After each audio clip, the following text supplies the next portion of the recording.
The Iron Ghost from Virginia, by Geeks Trucking. The morning fog hadn't even lifted when the driver rolled through the gates of a government surplus yard in Virginia. His lowboy sat empty, its axles ready for a monster. What he was about to haul wasn't steel beams or a cat dozer. It was a Russian T-72 tank, stripped of its gun system but still carrying the weight of its history. The rig groaned as the crane lowered the tank down. 42 tons of Cold War iron pressed the trailer's airbags flat before they hissed back to life. The driver signed the manifest, grabbed his coffee, and started the long pull south toward Louisiana. By the time he hit the first fuel stop, people were already circling. Phones came out like moths to a porch light. "Hey, is that real?" a guy shouted from his pickup. "It was," the driver said, tightening a chain. "Now it's a museum piece." Still, half the crowd took selfies like they'd found proof of an alien ship.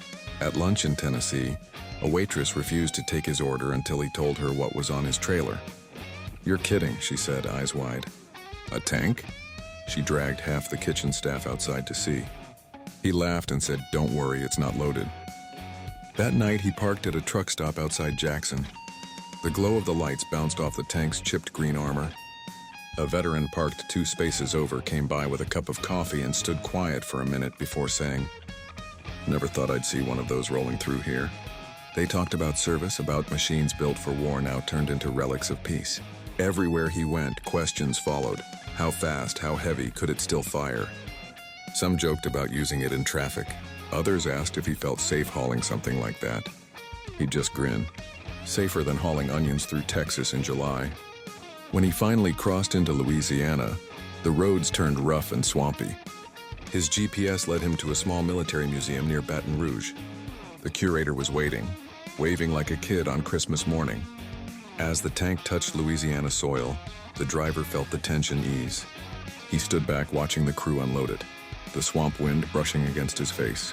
People gathered again, locals, vets, families, snapping photos, asking the same questions he'd heard all week. He smiled and said, "She's a long way from Moscow now." By the time his trailer was empty and the chains coiled, the sun had dropped behind the cypress trees. He climbed into his cab, engine rumbling to life, ready for the next strange haul down America's highways. Another story in steel and diesel, another ghost of history riding behind him. If you like this kind of story, please like, follow, comment, and share.